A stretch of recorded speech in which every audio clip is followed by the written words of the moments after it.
공부에 시동 거는데 시간 더 많이 걸리는 사람들이 있어요. 뭐 정리할 거 정리하고 여기서 뭐 하고 막 펜 똥 닦을 거 준비하고 막 이렇게 하고 뭐 책상 이쁘게 해놓고 이런 사람들이 있는데, 저는 그냥 그 마지막 자리 그대로 남겨놓고 밥 먹으러 와서 그 상황 그대로 이어지게. 안녕하세요. 연세저세 피부과 원장 심현철입니다. 자, 오늘은 이제 하얀 배경에서 이제 피부과학적인 내용만 얘기하는 게 아니라 처음으로 좀 다른 얘기를 좀 해보려고 합니다.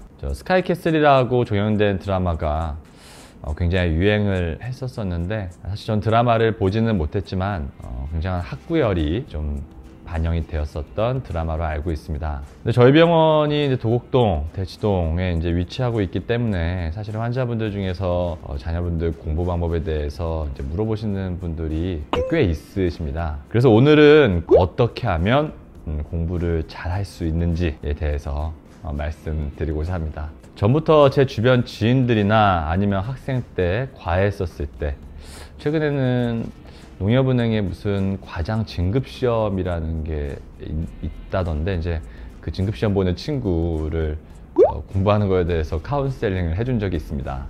오늘 공부 방법은 반드시 뭐 은근과 끈기를 가져라 막 이런 뻔한 내용이 아니라 진짜 좀 실질적으로 공부법에 대해서 도움이 되는 방법을 말씀드리고자 합니다. 그래서 반드시 중고등학생뿐만 아니라 여러 이제 다른 시험들을 보시는 분들에도 적용될 수 있는 내용이라고 생각을 합니다. 첫 번째는 빨리 여러 번. 공부를 할 때 사실 첫 번째, 즉 1독할 때는 이 내용이 뭔지 잘 모릅니다. 1독에서 이제 완벽하게 이해하려고 시간을 굉장히 많이 투자하시는 분들이 있는데, 사실 뭐 몇몇 천재분들은 1독을 꼼꼼히 해가지고 한 변에 습득할 수는 있겠지만, 일반적 대부분들은 1독을 해도 바로 다 까먹게 됩니다. 그러면 진짜 빨리 여러 번이 중요한데, 이제 1독 때는 뭐가 뭔지 모르지만 일단 있습니다. 그리고 2독 때는 그때 비로소 이제 중요한 것들이 보입니다. 3독 때는 이제 구석탱이에 있는 조금 사사로운 것들도 보이기 시작을 하고요. 4독 때는 뭐가 중요한지, 뭐가 구석탱이에 있는 내용인지를 분간할 수 있게 되면서 읽는 속도도 훨씬 빨라져서 시간이 반의 반도 안 걸리게 됩니다. 예를 들면 수학 공부할 때 맨 앞 챕터인 집합부분만 계속 꼼꼼히 보고 천천히 보는 친구들이 있는데, 이렇게 자꾸 다음 챕터로 넘어가지 못하고 앞에 것만 시간을 들이게 돼서 결국 뒷부분에 시간을 할애하지 못하는 친구분들이 있으신데, 제가 빨리 여러 번 읽을 때 제가 추천드리는 방법은, 일단 1독 때는 가장 옅은 색의 형광펜으로 그냥 다 이해하려고 하지 말고 그냥 쭉쭉쭉쭉쭉쭉 최대한 빨리 봅니다. 그리고 두 번째는 좀 더 짙은 색의 뭐 형광펜 같은 것을 사용을 해서 중요한 부분만 줄을 쳐서 읽도록 합니다. 3독 때는 정말 중요하다고 생각하는 부분만 줄을 치게 합니다.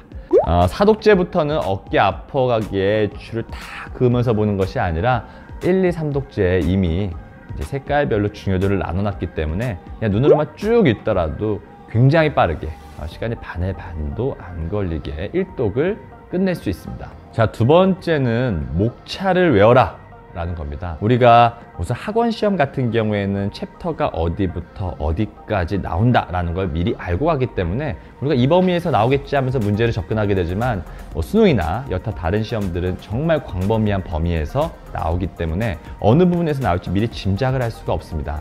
자, 우리가 이렇게 문제가 랜덤하게 주어질 때 사람이 기억을 꺼낼 때 큰 범주에 대한 분류가 먼저 직관적으로 떠오르면 그 안에 세세한 부분들에 대한 기억이 좀 더 원활히 끄집어낼 수가 있습니다. 딱 문제가 주어졌을 때 이런 목차에 대한 암기가 되어 있지 않은 경우에는 이것이 어느 챕터에 속해있는지 모르게 돼서, 특히 큰 시험 같은 경우에는 당황을 하게 되면은 아예 머리가 백지가 되는 경우가 많이 있습니다. 그냥 목차를 앞에 쭉 외우는 게 아니라 내가 지금 공부하는 부분이 어떤 챕터의 2번 소분류의 어떤 내용이구나 라는 식에 대한 것을 항상 인지하면서 공부를 해서 머릿속에서 항상 암기하면서도 분류를 하면서 암기할 수 있어야 합니다. 자, 세 번째는 단거나 하라는 겁니다.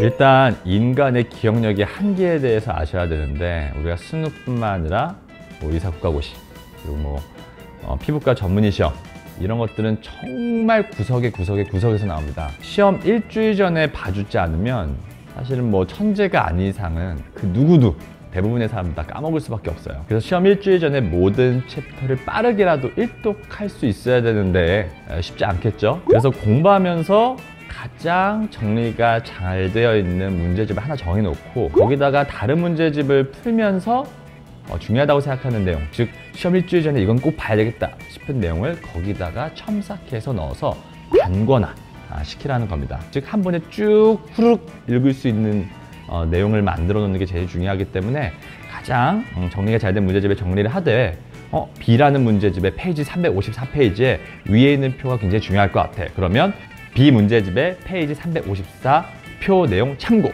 이런 식으로 간단하게 적어놔서 한 번에 그냥 시험 일주일 전에 쭉 읽어야 할 수 있게 하는 거죠. 자, 네 번째는 일정한 수면이 중요합니다. 전 어느 시험이든 낮잠을 포함해서 수면 시간이 7시간은 돼야 된다는 철칙이 있었는데요. 물론 수면 시간 자체가 굉장히 짧은 사람들도 있습니다. 하지만 일반적인 사람들은 본인이 하루에 이 정도 수면은 했었을 때 머리가 맑아진다라는 그 시간 정도를 꼭 알아두시는 게 중요해요. 괜히 독서실에서 꿈벅꿈벅 졸면서 맑은 머리로 공부하지 않는 것만큼 사실 시간 낭비가 없기 때문에 본인이 가장 한 몇 시간 정도는 자야 몸이 상쾌한 정도를 일정하게 적어놓고 그 수면 시간을 맞춰가면서 공부를 하는 것이 중요합니다. 자, 가끔 난 머리가 안 좋아, 옆에 있는 쟤는 머리가 진짜 좋아, 이런 생각하실 수 있는데 사실 제 개인적인 생각이지만 대학교 이상의 공부는 확실히 머리가 좋고 나쁨이 영향을 미칠 수 있는데 고등학교 학업 과정은 더 중요한 점은 사실 머리보다는 위에서 말한 방법들로 얼마나 여러 번 반복하고 또 얼마나 시험 직전에 최대한 빠르게 일독을 할 수 있게 만드느냐가 학업 성취도와 연관이 있다라고 생각을 합니다. 이제 기억하시면서 공부하신다면은 좀 더 나은 결과가 있을 거라고 저는 확신을 합니다. 자, 이제까지 연세저세 피부과 원장 심현철이었습니다. 감사합니다.